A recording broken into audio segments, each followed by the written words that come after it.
அகிலமெங்கும் உள்ள தமிழ் நேயர்கள் அனைவருக்கும் பரம்பரை ஜோதிடர் உங்கள் மனோ பாலாஜியின் அன்பான வணக்கம். மீன ராசி அன்பர்களுக்கு செவ்வாய் பெயர்ச்சி ராசி பலன் பற்றி தாங்க இப்போ பார்க்க போகிறோம்.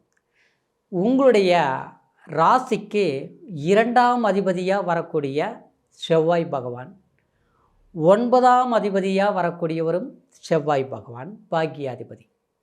இங்கே ஒருத்தருடைய வாழ்க்கையில் 2ஆம் இடங்கிறது குடும்பம், தனம், வாக்குஸ்தானம். 9ஆம் இடங்கிறது பாக்கியஸ்தானம். இந்த 2 இடத்துக்கும் அதிபதி செவ்வாய் மீனராசிக்கு. இவர் உங்களுடைய ராசிக்கு 7ஆம் இடத்துக்கு சஞ்சாரம் பண்ண போகிறாருங்க. இந்த காலம் உங்களுக்கு எப்பேற்பட்ட பலன்கள் கிடைக்கப் போகுது அப்படிங்கிறத பற்றி மிக மிக துல்லியமாக கணித்து இப்போது பலன்களை நம்ம தெரிஞ்சுக்க போகிறோம். முதலாக பார்க்குறவங்களா இருந்தீங்கன்னா சப்ஸ்கிரைப் பண்ணி பெல் பட்டன் அழுத்தி ஆல் ஆப்ஷன் கொடுங்க.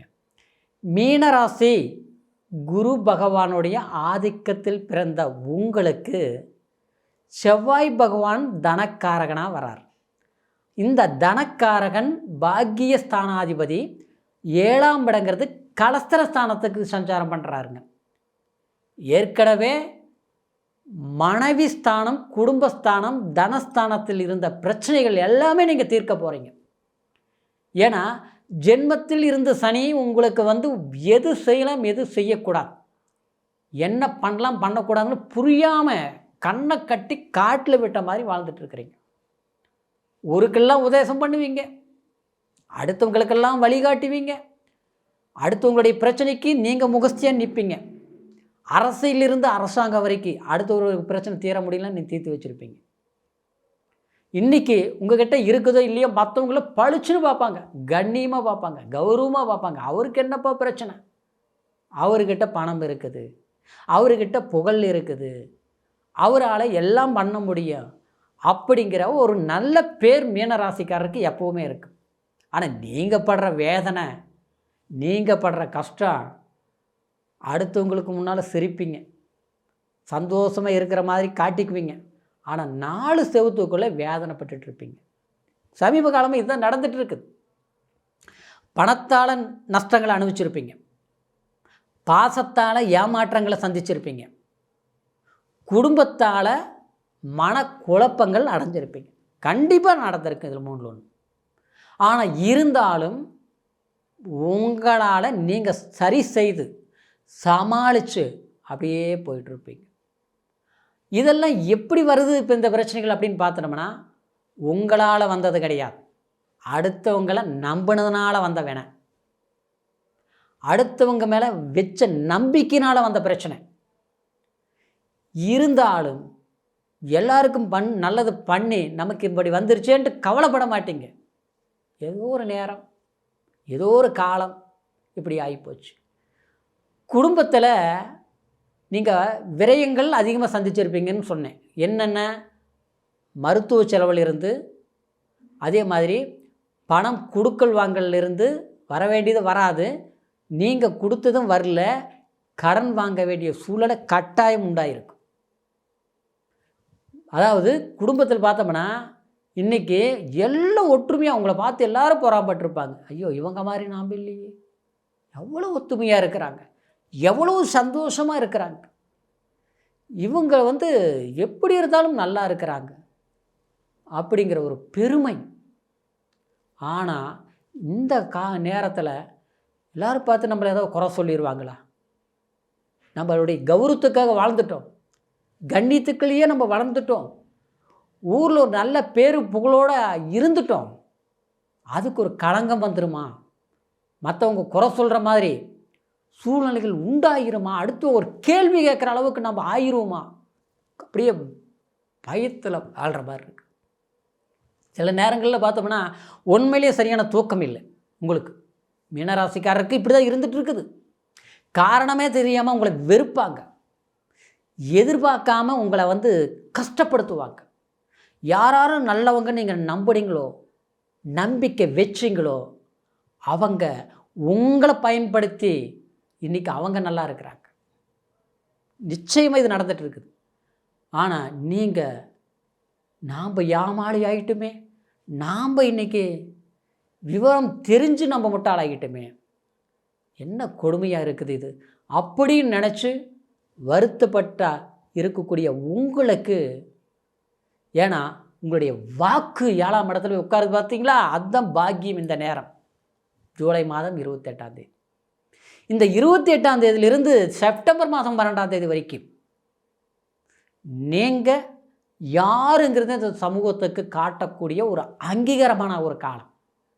2ஆம் அதிபதி 7ஆம் இடத்தில் இருக்கிற போது உங்களை யார் உங்களுடைய அன்பு உணராமல் புரிஞ்சிக்காமல் உங்களை வெறுத்து விலகி போனாங்களோ விரும்பி வருவாங்க. கண்டிப்பாக நடக்கும். புரியுங்களா?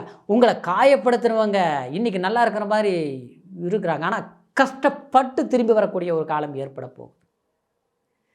குடும்ப வாழ்க்கையில் சில சிக்கல்கள் எல்லாமே எப்படின்னா, 1% கூட நீங்கள் காரணம் இல்லை, 1% கூட நீங்கள் காரணமாக இருக்கு. ஆனால் உங்களை காரணம் சொல்லி நீங்கள் மற்றவங்க தப்பிப்பாங்க.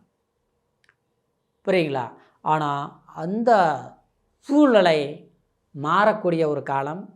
ஏன்னா செவ்வாய் பகவான் உத்திர நட்சத்திரம் வரக்கூடிய இந்த ஜூலை மாதம் 28ஆம் தேதியிலிருந்து 12ஆம் தேதி வரைக்கும், அதாவது ஆகஸ்ட் 12ஆம் தேதி வரைக்கும் உத்திர நட்சத்திரத்தில் சஞ்சாரம் பண்ணுவார். அப்போது உங்களுக்கு நிச்சயமாக உங்களுடைய தைரியம், வீரியம், வெற்றி. சில வீட்டிலெல்லாம் சுபகாரியம் பண்ணாமல் தள்ளி போயிட்டு இருக்கணும், சுபகாரியம் பண்ணியே தீர்வீங்க, நல்லது நடந்தே தீரும்.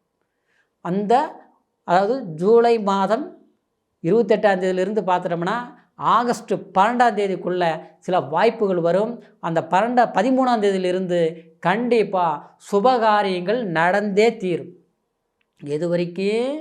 அதாவது செப்டம்பர் 2ஆம் தேதி வரைக்குமே ஒரு அற்புதமான ஒரு காலமாக நல்ல விசேஷங்கள், எதிர்பாராத பண வரவு, யோகங்கள். ஏன்னா அஸ்த நட்சத்திரத்தில் செவ்வாய் சஞ்சாரம் பண்ணிகிட்டு இருப்பாருங்க. அப்போது வெற்றிங்கிறது நிச்சயமாக உங்களுக்கு ஒரு வள்ளுக்கட்டாயமாக உங்களுக்கு வர வேண்டியது வந்தே தீரும். பதவி, பட்டம், அந்தஸ்து, பொறுப்பு, அரசியல் சம்மந்தப்பட்ட சாஸ்திரங்கள் உங்களுக்கு அரங்கேறியே தீரும். இதில் மாற்று கருத்தே கிடையாது. சம்மந்தமே இல்லாமல் சில பேர் உங்களுக்கு தேடி ஒரு பவர்களை உருவாக்குவாங்க. மேன்மையான அங்கீகாரம் கிடைக்க போகுது. அதுலேயும் சித்திரை நட்சத்திரம் செப்டம்பர் மாதம் 3ஆம் தேதியிலிருந்து பார்த்துட்டிங்கன்னா நீங்கள் எதிர்பாராத ஒரு மாற்றங்களை, ஆரோக்கியத்திலிருந்து குடும்ப செலுசெலுப்பு வரைக்கும், வீடு, மண்மனை, பொன்பொருள் சம்பந்தப்பட்ட ஒரு ஆதாயமான விஷயங்கள் உங்களுக்கு சுமூகமாக ஒரு அதிர்ஷ்ட தேகம் உங்களுக்கு அடைஞ்சே தீர்வீங்க. மாற்றம் இல்லை. பயணங்கள் மேன்மை அடையும், லாபத்தை அதிகரிக்கும், தொழில் ரீதியில் வெற்றிகளை கண்டிப்பாக குவிக்கக்கூடிய ஒரு வாய்ப்புகள் உண்டாகும். கல்வி படிக்கக்கூடிய மாணவர்கள் கண்டிப்பாக உற்சாகத்தை அடைஞ்சு ஒரு அற்புதமான ஒரு கால நேரத்தை நீங்கள் ஏற்படுத்தக்கூடிய காலம்தான் இந்த செவ்வாய் பகவான் பெயர்ச்சி என்பதில் பெரும் ஒரு யோகம் இந்த செவ்வாய் உங்களுக்கு கொடுக்க போகிறார். சரிங்களா? இந்த பலன்கள் உங்களுக்கு சொன்னது கோச்சார அடிப்படையில் நான் சொல்லியிருக்கிறேன். கோச்சாரங்கிறது அதாவது சந்திரனை மையமாக வச்சு சொல்லக்கூடியது. இருப்பினும் உங்களுடைய பிறவி ஜனன ஜாதகத்தை பார்த்துக்கணும். ஏன்னா லக்னம் என்ன, உங்களுடைய ஜாதகத்தில் செவ்வாய் எந்த மாதிரி ஒரு நிலையில் இருக்கிறாரு, எவ்வளோ பலம் பெற்று இருக்கிறாரு, என்ன தசாபுத்தி நடக்குது, என்ன அந்தரம் நடந்துட்டு இருக்குது, செவ்வாய் உங்களுடைய ஜாதகத்தில் என்ன பலம் அப்படிங்கிறது பிறப்பு ஜாதகத்தில் தான் தெரியும். அதனால் உங்களுடைய ஜாதகத்தை ஒரு முறை பார்த்துக்குங்க. நம்மக்கிட்ட பார்க்கணும்னு நீங்கள் விரும்புகிறீங்கன்னா கீழ் இருக்கிற நம்பருக்கு ஃபோன் பண்ணி உங்களுடைய பிறந்த தேதி, பிறந்த நேரம், பிறந்த ஊர் 3ஐயும் தெரியப்படுத்தி உங்களுடைய ஜாதக பலன்களை தெரிஞ்சுக்கிட்டு கண்டிப்பாக இனி வரக்கூடிய காலத்தை சரியாக பயன்படுத்துங்க.